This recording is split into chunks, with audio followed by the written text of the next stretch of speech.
Ici Jean-Dominique Leduc, bienvenue au balado d'entretien Entre deux cases. Aujourd'hui, je reçois John Arbour, doctorant en littérature et en art de la scène et de l'écran à l'Université de Laval, cinéaste d'animation et surtout auteur de l'ouvrage Regard sur l'œuvre de Raoul Barré, 1874-1932, publié aux presses de l'Université de Montréal en collaboration avec la Cinémathèque québécoise. John Arbour, salut! Salut! Merci beaucoup d'avoir accepté mon invitation de passer au balado. John Arbour, tu es l'auteur d'un livre fascinant et j'ai envie de te dire, enfin, quelqu'un qui consacre un ouvrage à l'artiste Raoul Barré, qui est intimement lié au début de l'animation et de la bande dessinée au Québec. Tout d'abord, je veux te lancer des fleurs parce que j'ai traversé ce livre-là. En fait, je l'ai lu en prenant frénétiquement des notes. Mais je l'ai lu d'un seul trait quand même. Alors, j'ai passé une partie d'une journée à lire ton ouvrage et c'est un travail de recherche exemplaire. Et j'aimerais d'abord te poser cette question, John. Raoul Barré, pourquoi et qui est-il? Ben, d'abord, je tiens vraiment à te remercier là, infiniment pour tes bons mots. Là. Je l'apprécie énormément. Ça me touche beaucoup. Écoute, Raoul Barré, pourquoi étudier Raoul Barré, peut-être premièrement? Ouais. Moi, en fait, c'est une raison très personnelle. C'est que, à un moment donné, la première fois que j'en ai entendu parler, puis je raconte souvent l'anecdote, j'ai souvent raconté l'anecdote à mon entourage. La première fois que j'en ai entendu parler, c'est dans un cours sur l'histoire du cinéma d'animation à l'Université Laval. On avait parlé de Raoul Barré dans les grandes lignes, disant que ça avait été un pionnier de l'animation, puis que c'était un Québécois. Donc, on avait abordé les grandes lignes de ce personnage-là. On avait parlé de son apport technique et tout ça à l'animation. Et puis, bon, pendant un certain temps, pendant un certain nombre de mois, peut-être même d'années, j'ai oublié Raoul Barré jusqu'à ce que son nom revienne pendant une visite à la Cinémathèque québécoise. Je pense qu'il y a une salle qui s'appelle la salle Raoul Barré à la Cinémathèque. C'est probablement ça, je me rappelle pas précisément, mais je pense que c'est ça qui m'a fait rappeler ce nom-là. Puis je me rappelle qu'en revenant de là, en revenant à Québec, c'est là que ça a commencé vraiment. C'est qui Raoul Barré? Et de plus en plus, je m'y suis intéressé comme ça. Et pourquoi j'ai consacré des études de maîtrise puis de doctorat à ça? Pourquoi je me suis intéressé à ce personnage-là? C'est que c'est un personnage qui est fascinant parce que c'est un personnage en fait auquel moi personnellement, je pouvais m'identifier. C'est quelqu'un qui, bon, c'est un francophone qui est né, qui a vécu longtemps à Montréal. Mais c'est aussi quelqu'un qui a réussi à l'international, qui est allé Mhm. travailler à New York, à Paris. C'était quelqu'un, on le sent dans son œuvre parce que son œuvre était très variée. C'était quelqu'un qui était très curieux, qui n'allait pas hésiter à faire de la bande dessinée, de la peinture, du cinéma d'animation. Puis pour moi, c'est une forme de source d'inspiration, c'est une sorte de modèle finalement, ce genre de personnage-là. Un personnage auquel on peut s'identifier parce que moi, personnellement, je suis francophone, je suis québécois. Pour moi, c'est un modèle, puis j'ai tenté de comprendre comment il en est arrivé là, quel est son parcours finalement. Fait que c'est un peu ça. Parce qu'il faut le dire, hein, c'est un destin assez unique, hein, Raoul Barré, qui s'est éteint beaucoup trop rapidement. Mhm. Euh, mais comme tu le dis, qui a vécu autant ici au Québec qu'à l'étranger, et dont on a souvent souligné les qualités novatrices techniques de son travail, mais trop peu, et c'est ce que ton livre met en lumière, son apport artistique, parce que Raoul Barré, c'était tout un dessinateur, il faut le dire. Là. Oui, oui. Oui, ben, moi, je me plais à dire que c'est un caméléon, si on veut, parce que dans son style, si sans savoir que c'est signé Raoul Barré, moi, en tout cas, j'ai jamais trouvé moyen de savoir, ah oui, c'est le style de Raoul Barré, c'est une bande dessinée de lui, si elle n'est pas signée de lui. Donc peut-être qu'il y a des choses dans mes recherches qui me sont passées sous les yeux, puis je saurais jamais que c'était lui finalement, parce que il a tellement touché à de médiums. Je parlais tantôt, bon, la bande dessinée, la peinture, mais il y a aussi la caricature. Ouais. Ce sont des codes différents, mais ce sont aussi des milieux qui se parlaient pas nécessairement, plus ou moins, en tout cas, peut-être à l'époque un peu plus le cinéma d'animation, le cartoon versus la bande dessinée, peut-être que ça se parlait un peu plus, mais quand on pense par exemple à la peinture, ça a été souvent considéré comme un art noble ou en tout cas un art, disons, en tout cas, il y a une sorte de Ouais. hiérarchisation dans les arts. Donc, ça, c'est quand même tout un tour de force que d'arriver à naviguer entre ces différents milieux-là à cette époque-là. Puis aussi dans des pays totalement différents, dans des langues différentes aussi, parce que Barry a produit en français, il a produit en anglais aussi. Mhm. Donc, voilà, ouais, ouais. Est-ce que- Évidemment, moi qui s'intéresse beaucoup Breaking News, qui s'intéresse beaucoup à la bande dessinée. Euh, Évidemment, je connaissais son strip pour un dîner de Noël, les contes du Père Rouge, mais aussi Noah's Ark Hotel, qui sont des planches, mais d'une magnificence, là. Des personnages anthropomorphiques. C'est d'une beauté incroyable, ce travail de bande dessinée-là. Et le problème de cette époque-là, et je suis curieux de t'entendre à ce sujet, c'est que dans les livres consacrés à la bande dessinée, à l'animation, on effleure Raoul Barré, évidemment, comme on effleure Albéric Bourgeois, comme on effleure Joseph Charlebois, créateur du Père la débauche. Mais là, tout à coup, j'ai, j'étais très, très heureux de voir dans ton livre, quand même, au niveau iconographique, de l'espace à son travail d'auteur de bande dessinée. Évidemment, j'en aurais pris plus, mais je sais très bien les difficultés et les défis Ah, que ça représente. moi aussi, j'en aurais pris plus. Mais, mais c'est ça, donc, Raoul Barré, je veux dire, souvent dans les ouvrages d'histoire, c'est tout au plus un paragraphe, sinon une phrase ou deux. Qu'est-ce que ça représente? Parce qu'il faut le dire, hein, c'est un doyen de l'animation, mais aussi de la bande dessinée Oui. au niveau international et pas Mhm. juste au niveau québécois. Oui. Qu'est-ce que ça représente que de faire des recherches sur un homme et sur un artiste aussi lointain dans le temps? Oui, ben c'est à la fois simple et compliqué. Simple dans le sens que, comme tu le disais, souvent Raoul Barré, sa vie a été effleurée, ses œuvres aussi, puis je peux le comprendre dans la mesure où souvent quand on fait des ouvrages qui sont, par exemple, on se penche sur l'histoire du cinéma d'animation en général, je peux Hmm. comprendre que Raoul Barré va occuper une petite partie. Ça, je peux l'expliquer comme ça. Euh, mais plus largement, Raoul Barré, en fait, ce qui est quand même assez curieux, c'est que j'ai pas eu de difficulté à trouver du matériel pour étudier son œuvre finalement. Il y avait déjà beaucoup de choses qui étaient à ma portée. Euh, Ne serait-ce que par exemple ces bandes dessinées qui se retrouvent dans la collection de Bibliothèque et Archives nationales du Québec. À la Cinémathèque québécoise, à de nombreuses reprises, la Cinémathèque a souvent mis en valeur son œuvre, que ce soit par des textes sur leur site Internet. Ils ont aussi mis des archives disponibles sur leur site. J'ai moi-même pu consulter le fonds d'archives. Et juste ça, à la base, juste ces deux fonds-là que je viens de nommer, il y a des années à faire juste avec ça.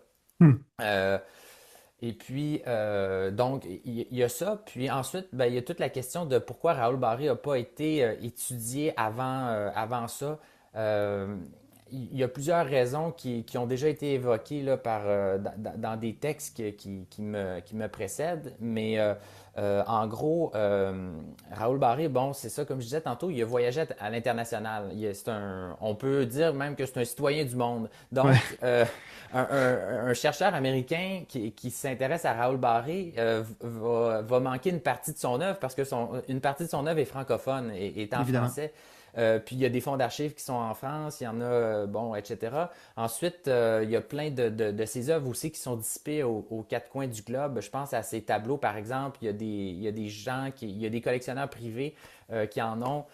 C'est très difficile à retracer. Donc, c'est pour ça que je dis que c'est à la fois simple d'étudier son œuvre et compliqué. C'est qu'il y a il y a une partie qui est accessible, puis il y en a une autre qui ne l'est pas finalement. Puis je pense que mon livre, à quelque part, est juste une toute petite partie de ce qu'on va découvrir éventuellement, là. J'ai l'impression même qu'on va peut-être même me corriger dans 50 ou 100 ans en disant, ah, finalement, on a trouvé d'autres choses. Puis ce que tu as dit, c'était vrai, mais on peut nuancer ton propos finalement.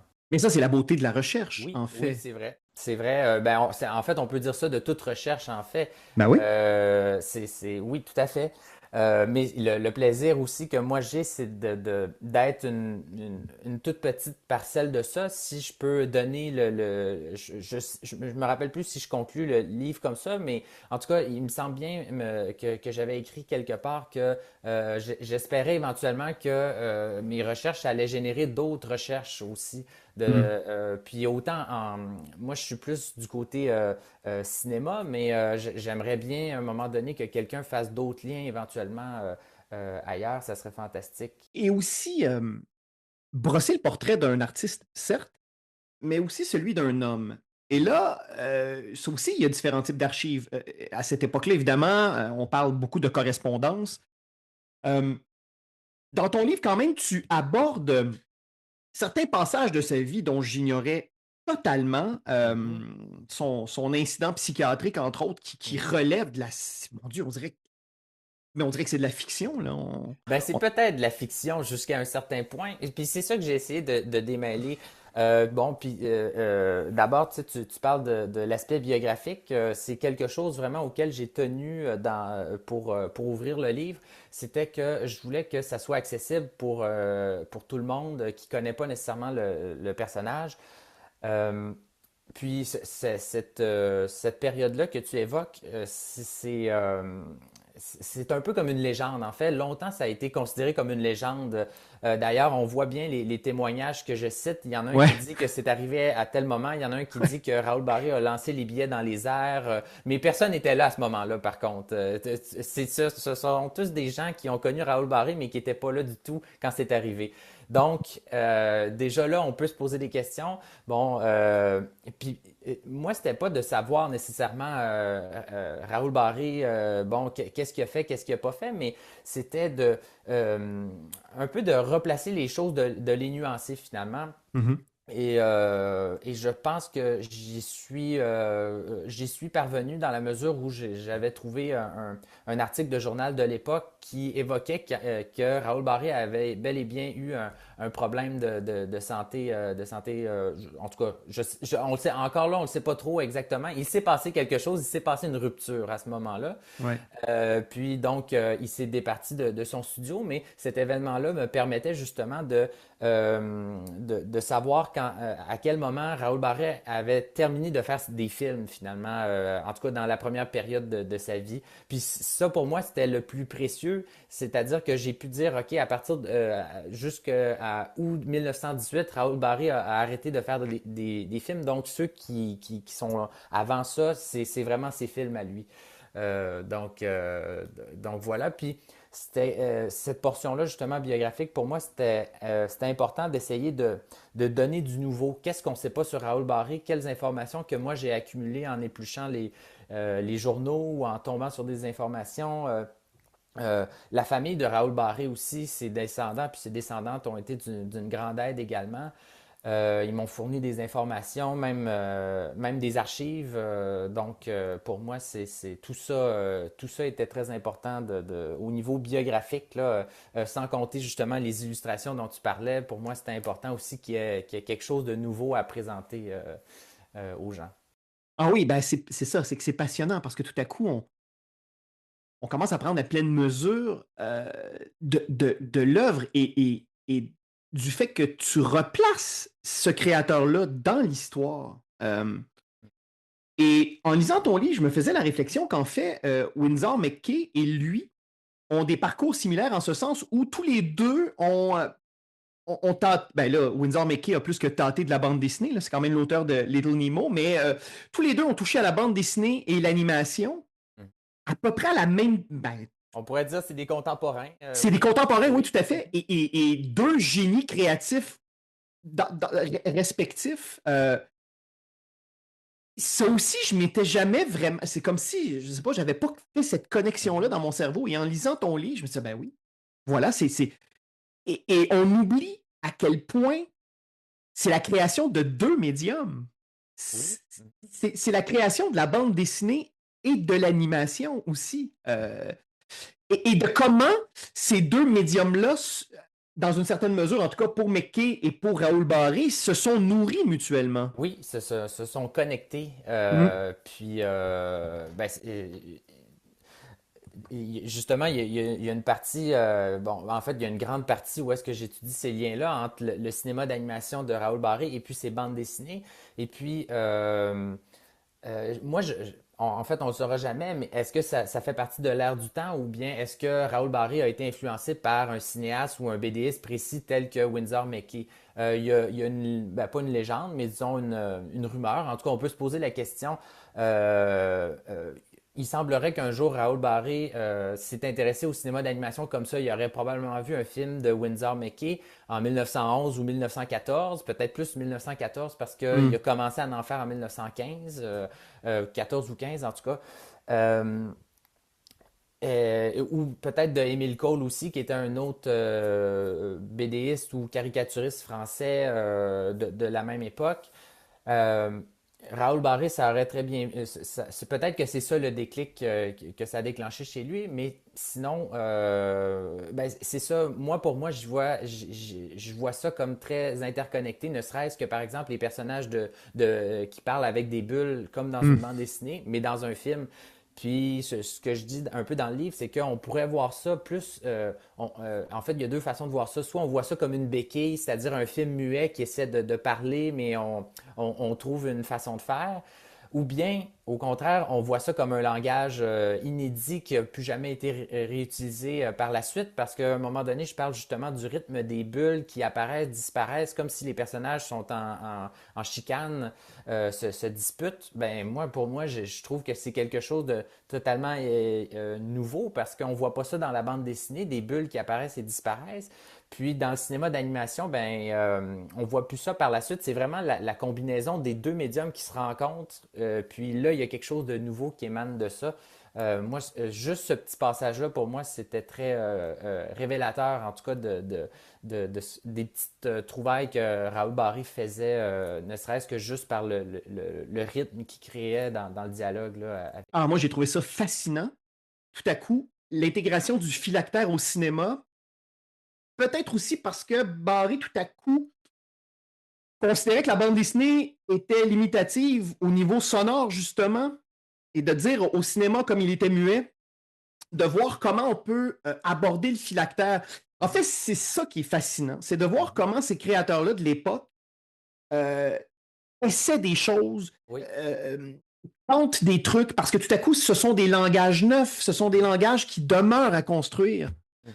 Et c'est drôle parce qu'en t'entendant me parler de la disparition, de l'apparition des phylactères, j'aurais envie de te dire que un des auteurs de bande dessinée américain, Chris Ware, qui, grand génie de la bande dessinée contemporaine au niveau international, mondial, Chris Ware qui a signé Jimmy Corrigan, qui a signé Rusty Brown, Building Stories, il a fait un moment un strip pour Internet et il a fait ce travail-là avec les phylactères qui apparaissent, qui disparaissent.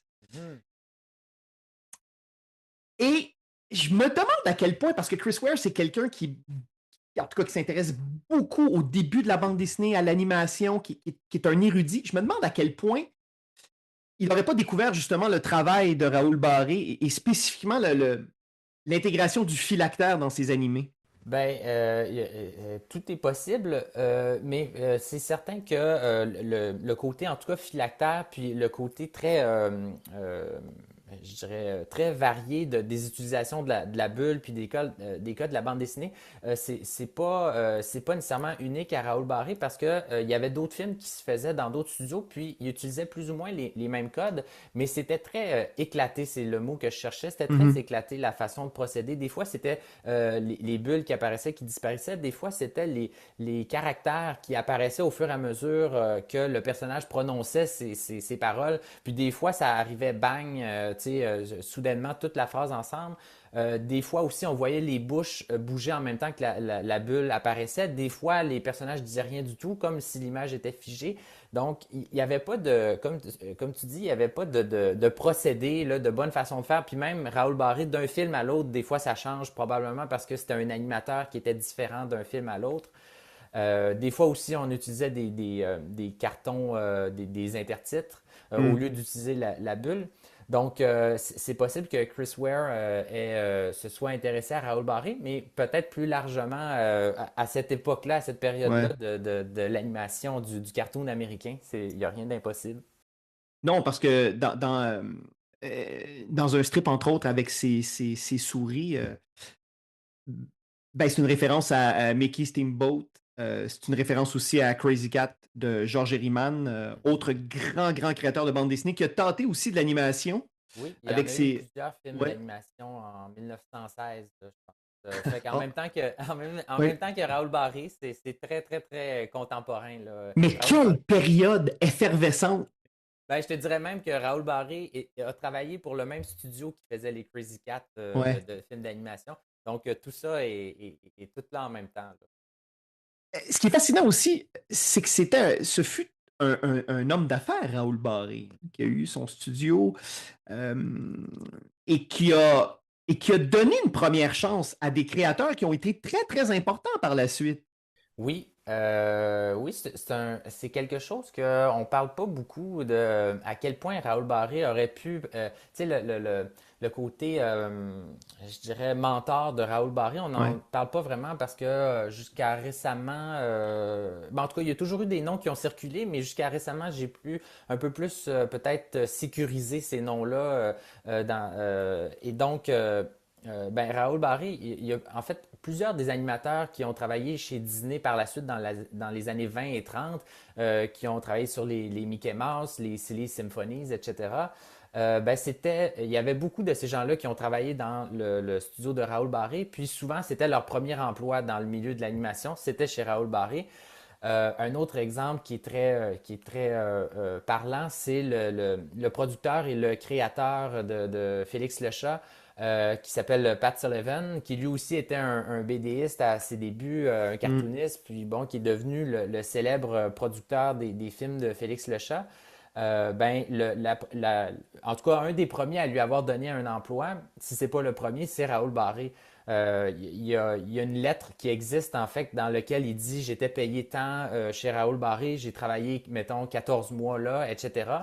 Raoul Barré aurait peint un tableau de la conjointe de Pat Sullivan. Je pense que c'était pour leur mariage. Donc, c'est pas encore clair tout ça, mais j'ai l'impression qu'ils étaient très proches, très amis, au point que Raoul Barré, en 1926, a travaillé au studio de Félix Le Chat et a animé plusieurs films des Félix de Cat au studio de Pat Sullivan. Puis ça, c'était aussi une des choses qui me fascinait le plus au début quand j'ai commencé à m'intéresser à lui, c'est comment c'est possible qu'un francophone de Montréal se hisse au sommet aux côtés du plus grand personnage d'animation de son époque, parce qu'il n'y avait même pas Mickey Mouse encore à ce moment-là. Puis Félix le Chat, c'est le premier personnage, en tout cas en série, à avoir une personnalité, à avoir des mimiques, etc. Puis dans une série, parce qu'il y a eu Gertie the Dinosaur aussi qui avait une personnalité, mais vraiment un Mm. personnage en série, puis avec des produits dérivés et tout ça. Donc ça, pour moi, c'était tellement fascinant, puis ça l'est encore à ce jour. J'en reviens pas que Raoul Barré a pu travailler sur Félix le Chat. Ça me fascine. Euh, donc, Raoul Barré, tu t'y intéresses rapidement dans ton parcours universitaire. Euh, donc, tu consacres ton mémoire de maîtrise à Raoul Barré, qui, on pourrait dire en fait, est est une première version de ton livre, Regard sur l'œuvre de Raoul Barré. Oui, exactement. Le livre est, si on veut, une forme d'adaptation de mon mémoire de maîtrise, ouais. D'ailleurs, je tiens à te complimenter parce que j'en lis beaucoup des, des mémoires et des thèses sur la bande dessinée. Et il m'arrive parfois aussi de lire des livres qui sont publiés suite à ces travaux-là. Et c'est souvent aride à lire. Hein? Et, Ben, et, et là, dans le cas de ton livre, je sens tout le travail qui a été fait justement pour l'adapter en ouvrage et pour que ce soit moins dans les codes académiques universitaires. oui, ben, écoute, encore une fois, merci de me dire ça. Ça me réconforte, ça me rassure que le livre soit accessible, puis moins aride, comme tu dis. Pour nous, nous étant les éditeurs et moi, c'était une priorité. C'était vraiment important pour nous que ça soit, que ça soit que ça soit accessible finalement, parce que je voulais pas que finalement, comment je dirais ça, c'est ça, je voulais simplement que ça soit accessible, puis avec tout l'ajout aussi des illustrations aussi, je voulais que ça soit limpide. Ce qu'on lit, on peut aussi le voir en même temps. Je trouvais ça important. Puis c'est ça, j'ai perdu le fil de ta question, mais en tout cas, c'était ce que je... Non, mais en fait, c'est ça, c'est que c'est au niveau de l'écriture, tout le travail d'adaptation, de se dire, ce souci de se savoir lu par des gens qui sont extérieurs au cercle universitaire et qui fait en sorte que tout à coup, ça rend la lecture beaucoup plus accessible et agréable. Euh, et à la fois fichtrement bien documenté. Ben, ben, merci. J'ai vraiment essayé de... Comment je dirais ça? Tu sais, oui, on sait la recherche évolue. Ça, un jour, on pourra me dire, John, tu n'avais pas raison pour cet élément-là, mais on dirait que je veux que ce jour-là tarde à arriver. Je voulais absolument qu'il y ait une référence pour chaque chose, ou en tout cas presque.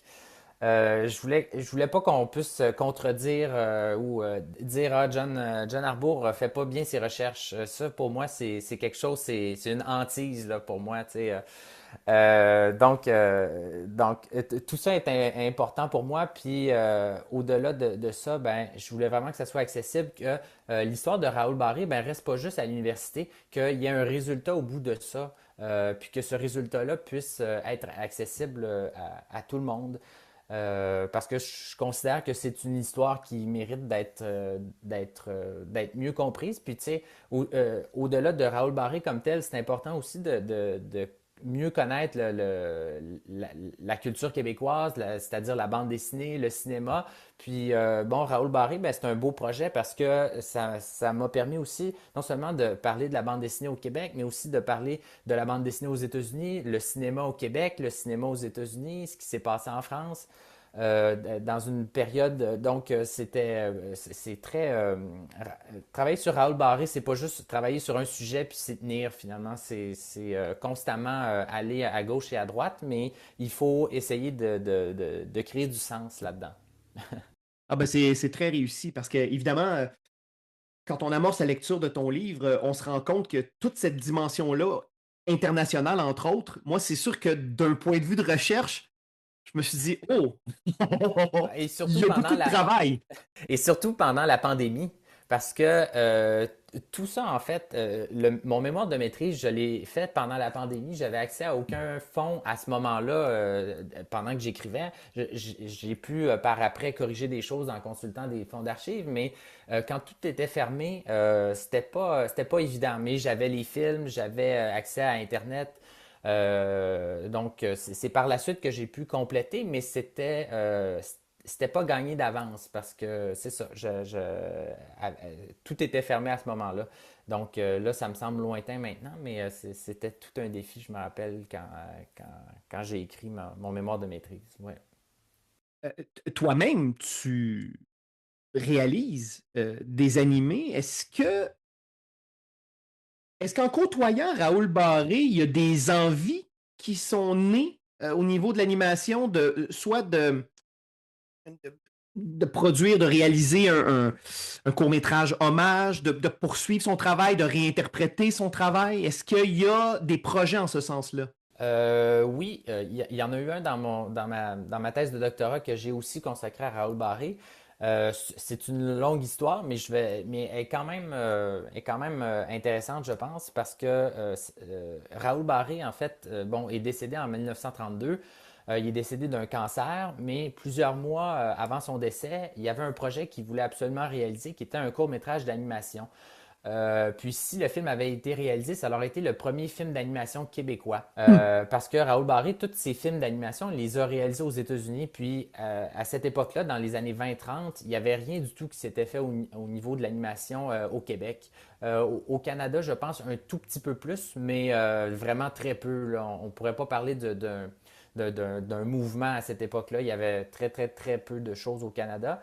L'ONF est arrivé en 1939, 40-41 dans ces eaux-là.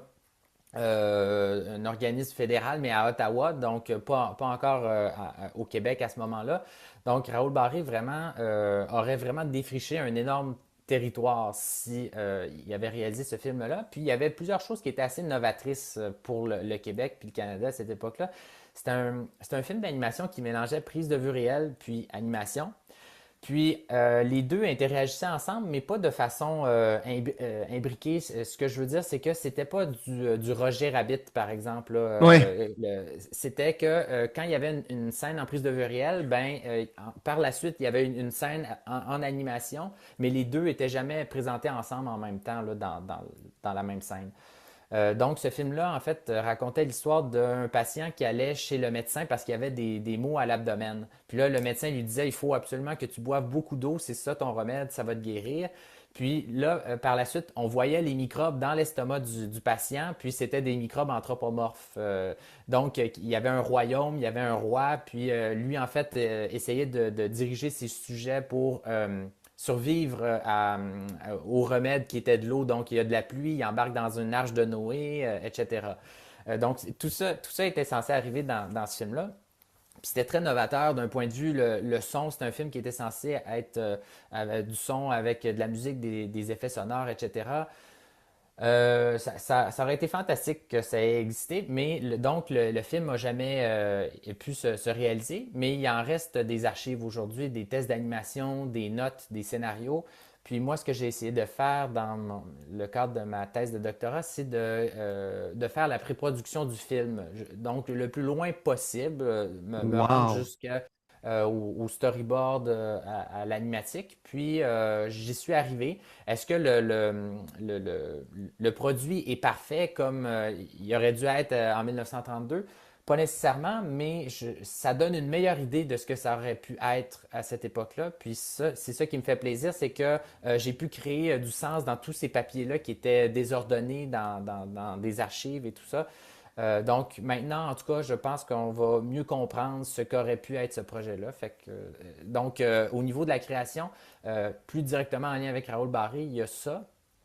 Puis éventuellement, ben, c'est certain que j'aimerais le produire, le faire produire pour vrai, pour que ça se fasse avec de l'animation faite comme dans les années 30 sur papier. Ça serait fantastique. Puis j'y crois encore. Mais c'est un travail de longue haleine. Puis sinon, plus largement, ben, Raoul Barré, c'est un excellent dessinateur et moi, plus ou moins. OK. Euh, Donc, pour moi, Raoul Barré, c'est une source d'inspiration en termes de créativité. Tu sais, c'est un moteur, c'est un modèle, mais le style d'animation ou l'animation que je pratique, disons, est très distante là, de son style. Mais OK. en tout cas, on se rejoint quelque part, ça, c'est certain, Raoul Barré et moi. Parce que c'est un fichu de bon dessinateur, Raoul Barré, hein? Oui, oui, oui, vraiment. Puis ces croquis, j'ai vu beaucoup de ces croquis. Des fois, ces croquis sont gros comme un timbre. Et puis, il y a un niveau de détail incroyable dans ce centimètre par centimètre C'est quelqu'un qui. Puis aussi, il y a des photos qui existent de lui avec des modèles. Il peignait parfois avec des modèles devant lui. Puis la peinture, on dirait que la personne est là. Tu sais, ouais, c'était vraiment quelqu'un qui maîtrisait toutes les techniques, mais aussi les codes. Parce que la caricature, c'est beaucoup des traits exagérés. Puis c'était quelqu'un qui était capable aussi de raconter par le dessin parce que ça, c'est pas quelque chose qui est toujours évident ou acquis pour un dessinateur. Non. Euh, et puis lui, c'était assez narratif. Puis aussi, on le voit bien dans ses bandes dessinées, ses personnages en fait, il y avait des poses dynamiques. Ils sont pas souvent statiques, ces personnages. Puis ça, je trouve que ça nous annonce ces films qui allaient arriver par la suite d'animation. On voit qu'il y avait déjà là, justement, tu parlais tantôt de sa bande dessinée de 1902 pour un dîner de Noël. Ouais. Les personnages sont dans les airs, ils sont en train de poursuivre une oie, tu sais, ils sont pas statiques. Puis ça, pour moi, ça annonce vraiment l'animation qui allait arriver. Ben, en fait, moi, je trouve qu'il y a quelque chose, surtout dans ses premiers travaux, de l'ordre du théâtre burlesque. Dans le fait que dans le théâtre burlesque, les actrices et les acteurs touchent le moins possible au sol. Oui, oui. Ben, Quand on, quand on joue Georges Feydeau au théâtre, oui. le moins on touche au sol, Mhm. le mieux la pièce se porte. Oui. Ben, Raoul Barré a fait du théâtre, hein. Je sais pas si j'en ai parlé Oui, oui, peut-être un oui, tout t'en petit parles. Ben peu. oui, J'en ai ben parlé un oui. tout petit peu. Puis je pourrais pas dire quel type de théâtre il pratiquait. Est-ce que c'était de la comédie? Est-ce que c'était du drame? Je pense que c'était de la comédie. Mais tu sais, encore là, des fois, même dans ses dialogues, des fois, dans son projet de film qu'il voulait faire, Microbus Premier, je trouvais que c'était très théâtral, la façon dont c'était écrit. Puis je me suis dit, puis si ça y venait de son époque, où est-ce qu'il faisait du théâtre, tu sais, donc il y a ça. Est-ce que ce bagage-là l'a accompagné inconsciemment aussi, même jusque dans son style graphique? Peut-être, peut-être. Ben, moi, je pense que oui. John, dans la mesure où moi, je viens du théâtre, j'ai été formé comme acteur, puis euh, moi, je fais souvent le rapprochement entre la bande dessinée et le théâtre. En ce sens où le corps est un vecteur de sens, est un Mhm, vecteur d'émotion. Le corps parle. Et dans Barré, chez Barré, le corps parle. On mhm, comprend tout de suite, quand tu parles du dynamisme, du fait que le corps est en mouvement, en même temps, les positions de corps, il y a un détail, il y a un souci du détail apporté au niveau de l'interprétation de ces personnages. Donc moi, je suis vraiment pas étonné. Je pense qu'on peut affirmer que que ses jeunes années au théâtre, et c'est probablement du théâtre de boulevard qu'il a joué parce que c'est mhm, ce qui était en vogue beaucoup, là, mhm. beaucoup plus que les tragédies de Sarah Bernard, disons. Oui, oui. Probablement que, que ça a contribué à former le dessinateur qu'il est devenu, Raoul Barré. Oui, puis quand tu parles du corps qui raconte, le corps qui parle, moi je trouve qu'il y a beaucoup de ça aussi dans Félix le chat, qu'il n'a pas créé, mais qu'il a contribué en tout cas, il a contribué à cette série-là, à cette Ouais. franchise-là. Puis d'ailleurs, plusieurs de ses collègues disaient, il y a certains des bons épisodes de Félix le chat sont de Raoul Barré. Euh, C'est incroyable. Et puis, bon, il disait justement qu'il y avait des gags que Raoul Barré, c'était lui qui était arrivé avec certains gags. À un moment donné, il semblerait qu'il ait passé un été en Europe, puis il est revenu avec des gags en lien avec l'Europe, là, des trucs en lien avec la Suisse ou la France, des choses comme ça. Puis donc, c'est ça, Félix le chat, on parle beaucoup de ce personnage-là pour ça. Il y a souvent des façons de... Quand Félix le chat réfléchit, il va nous montrer qu'il réfléchit, il se gratte la tête. Mm. Puis j'ai l'impression que Raoul Barré a inspiré peut-être Félix le chat, mais par la suite, Félix le chat a inspiré Raoul Barré. J'ai l'impression qu'il y a ça. Donc, c'est tout à fait juste quand tu dis que le corps chez Raoul Barré raconte, c'est tout à fait ça pour Ben, c'est moi. comme lire des bandes dessinées de Guy Delisle. Mhm, On comprend tout de suite que cet artiste-là vient de l'animation parce que les bandes dessinées de Guy Delisle bougent. Alors que la mhm, bande dessinée, ce sont une succession d'images fixes. Ben, quand on lit Guy Delisle, c'est tellement précis dans le mouvement. Euh, et moi, je sens ça chez Raoul Barré, mais à une époque où et je le répète, tout restait à inventer. Oui. Et par contre, tu sais, quand je parle de Raoul Barré, pour moi, c'est facile de l'encenser. Je l'encense tout le temps. Mais il faut quand même que je nuance certaines choses parce Ouais. que Raoul Barré, bon, c'est un pionnier, mais donc on pourrait l'excuser pour ce que je vais dire, mais ses premiers films d'animation, c'était, au contraire, c'était très statique, je trouve. Les premiers films d'animation, puis de cette époque-là, en fait, de façon générale, c'était statique dans le sens où c'était très carré la façon dont les personnages se Hmm. mouvaient et il y a une explication à ça, puis qui n'est pas due à son talent c'est pas en lien avec son talent de créateur ou d'artiste. C'était qu'à cette époque-là, il y avait des défis aussi. Comment on fait bouger au cinéma, puis à quel point, puis raconter par le mouvement, c'était pas, c'était en développement. Et puis donc Raoul Barré, justement, on lui doit une invention qui est en lien avec le mouvement, puis il est connu pour ça en fait dans le cinéma d'animation, c'est qu'il a inventé ce qu'on appelle une règle à tenons. Il y a plusieurs noms à cette règle-là. En anglais, on appelle ça une peg bar.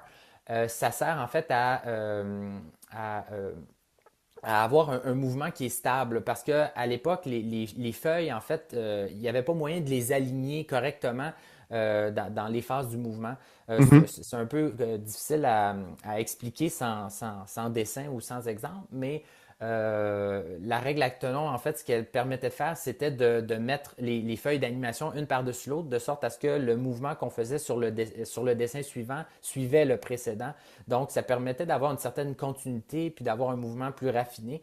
Puis ça, on doit ça à Raoul Barré, en fait. Donc, tu parles de l'outil qui. Oui, Oui, voilà, donc l'outil qu'on peut voir sur des photos d'archives on voit encore ça des fois. Ben, en fait, souvent, il y a beaucoup d'animateurs qui animent encore avec cette même règle-là, ce même outil-là. Ben, on le doit à Raoul Barré, en fait. Ouais. eh ben, mais ça, c'est énorme, là. Je veux dire, Oui. ça a été une avancée incroyable pour l'animation. Mhm.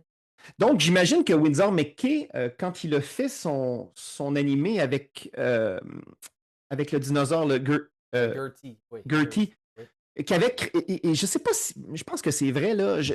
C'est drôle parce que dernièrement, j'ai relu la biographie de Windsor McKay en bande dessinée en 4 volumes OK, euh, oui. par Thierry Smolderen. C'est extraordinaire à lire, là. Mhm. Et il paraît que lors des premières projections de ce film-là, les gens paniquaient dans la salle parce qu'ils ne comprenaient pas ce qui se passait sur l'écran, croyant que c'était de la magie noire. Oui, je ne sais pas ça. Je ne sais pas à quel point c'est vrai. Je sais que la première projection, la légende veut ça, là, Ouais. qu'il y a un train qui est passé à travers l'écran.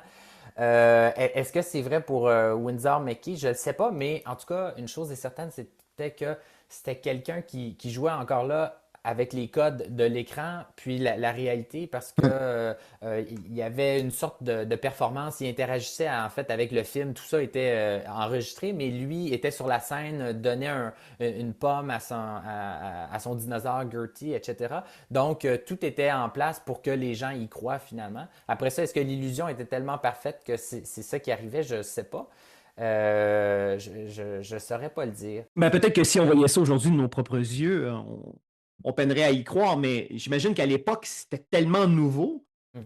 Euh, mais c'est quand même extraordinaire de penser à quel point ces créateurs-là ont inventé une grammaire et techniquement ont contribué à une évolution de ce médium-là, de l'animé, mais beaucoup en s'appuyant quand même sur la bande dessinée qui, elle, Oui. s'appuyait aussi sur le théâtre, entre autres. Donc, et je trouve que ton livre met ça aussi en perspective. Et moi, je tiens à te féliciter parce qu'on en parle trop peu de ça, je trouve. On cherche trop maintenant à isoler les éléments. Oui. Mhm. Ben, c'est sûr que ça a été un défi pour moi parce que il faut. Puis en même temps, ça a été un plaisir parce que Raoul Barré, ben, ça me permet de toucher à tous les médiums qui m'intéressent finalement. Mm. Puis même le son, la musique. Raoul Barré m'a permis de me questionner sur l'époque dans laquelle il a vécu. Donc, j'ai pu faire interagir son œuvre avec Windsor McKay, justement, avec Emile Cole. Hmm. Après ça, au Québec, avec ses contemporains de l'époque aussi. Même chose en France, un peu moins en France, mais beaucoup aux États-Unis parce que ma spécialité, en fait, c'est le cinéma d'animation. Cinéma d'animation québécois, mais qui interagit avec le cinéma américain. Puis plus largement, ben, son dernier projet interagissait avec les films de Disney, les films des frères Fleischer. Euh, donc, c'est à la fois un défi, mais c'est à la fois un bonheur aussi de trouver un sujet qui touche à plusieurs domaines, à plusieurs autres artistes aussi. Mais c'est ça, je pense que c'est un travail qui est essentiel de faire parce que sinon, j'aurais pas été capable avec mes yeux contemporains, mes yeux d'aujourd'hui, de regarder, par exemple, un film de Raoul Barré puis de me dire, ah oui, ça, ok, ça, c'était différent. C'est une forme de formule mathématique, je trouve, parce qu'il faut comme soustraire, OK, qu'est-ce qui était à l'époque, puis qu'est-ce qui était à Raoul Barré finalement. Puis dans le livre, ben, je le dis un peu, il y a certaines choses qui sont de l'époque. Ben, en fait, il y a beaucoup de choses qui sont de l'époque. Il y avait d'autres cinéastes qui le faisaient aussi. Mais parfois, on trouve des petites trouvailles, puis on se dit, ah non, ça, c'est vraiment Raoul Barré qui a fait ça parce que, par exemple, quand on va voir sa bande dessinée qu'il a fait en 1908, donc 10 ans avant, ben, on voit qu'il parle de cette thématique-là de la même façon. Puis c'était aussi un grand bonheur pour moi de faire ces recherches-là. Puis en même temps, Raoul Barré, en plus, a adapté des bandes dessinées qui n'étaient pas les siennes au cinéma. Tout à Et, fait. et Mott and Jeff, entre oui, autres, ouais. Mutt and Jeff. Puis il y a eu aussi les Fables qui étaient de T.E. Powers, qui est moins connu, mais en tout cas, il en a fait 6 ou 7 de ces films-là. Puis ça, j'ai trouvé ça très intéressant à faire cet exercice-là. Je me suis posé la question, est-ce que ce sont des scénarios entièrement originaux faits spécialement pour les films de Raoul Barré ou bien il y a des bandes dessinées qui est allé chercher, qui est allé voir où on lui a dit, tiens, prends cette bande dessinée-là, fais-la en film. Et si tel est le cas, est-ce qu'il y a des différences entre la bande dessinée et le film? Est-ce qu'il y a des scènes qui auraient été enlevées, ajoutées et tout ça? Et donc, je me suis rendu compte qu'en fait, il y avait des bandes dessinées, des comic strips qui existaient dans les journaux qui étaient la même chose que le film. Donc, là, j'ai trouvé ça très, très intéressant parce que là, j'ai vraiment pu faire la formule mathématique dont je parlais tantôt, qui est de comparer les deux, soustraire ce qu'il n'y a pas dans la bande dessinée, puis ce qui reste dans le film, ben, c'est ce que Raoul Barré a fait finalement. Des fois, c'était des ajouts de décors, des décors un peu différents, juste parce que le cadrage est différent dans une bande dessinée que dans un film. Euh, Est-ce que les personnages, des fois, regardent la caméra comme ils le font dans la bande dessinée? En fait, je me Hmm. suis rendu compte que dans la bande dessinée, ils le font pas, ils regardent pas la caméra, si on veut. C'est dans le film, ils font ça. Donc, qu'est-ce que ça crée, cet effet-là? Donc, ça pour moi, c'était compliqué aussi à trouver parce que souvent, en fait, les bandes dessinées portaient pas le même nom que le film. Donc, puis là, si tu te poses la question comment j'ai fait pour les trouver, ben, Ouais. par hasard. Je les ai trouvés par hasard à un moment donné. Ah J'ai oui, hein. cherché longtemps, longtemps, longtemps. J'ai écrit le nom de l'auteur, puis j'ai cherché pendant 100 pages, 200 pages de pages Internet, là, je veux dire. Puis à un moment donné, j'ai fini par en trouver. À un moment donné, je vais sûrement en trouver une ou deux autres. Puis c'est ça. Fait que tout ça pour dire que c'est ça, c'était un défi, mais c'est un plaisir pour moi de pouvoir ratisser large, puis de pouvoir m'instruire en fait sur tous ces médiums-là finalement, puis ces artistes. Et de nous instruire, encore plus important, je le dis, au risque de me répéter, ton ouvrage Regard sur l'œuvre de Raoul Barré, publié aux presses universitaires, des presses de l'Université de Montréal, en collaboration avec la Cinémathèque québécoise, c'est un ouvrage fascinant. Quiconque s'intéresse à l'histoire de la bande dessinée, l'histoire de l'animation, l'histoire du Québec, euh, et l'histoire aussi d'être aux configurations artistiques et mentales différentes, parce que c'est un pionnier dans tellement de domaines. Ce livre-là s'adresse à toutes ces lectrices et tous ces lecteurs-là. C'est tout un tour de force. Chapeau bas, John. Vraiment, bravo. Ben, merci beaucoup, cher Dominique. Merci beaucoup de m'avoir reçu aussi à ton balado. Là. Je suis très honoré et très touché de cette belle invitation-là. Puis ça m'a fait grand plaisir de pouvoir parler de mon livre avec toi. Ben, tout le plaisir était vraiment pour moi, John. Longue vie à toi. Et au plaisir de te relire à nouveau. Et qui sait peut-être aussi de te voir également, de voir tes travaux à l'écran. Donc, longue vie à toi et encore une fois, félicitations. Ben, merci. Pour suivre John Arbour, rendez-vous au facebook.com/john.arbour.9. Indicatif sonore, Xavier Pinchot. Pour suivre mes différentes activités de médiation culturelle en bande dessinée, rendez-vous au jean-dominique-leduc.ca. À bientôt.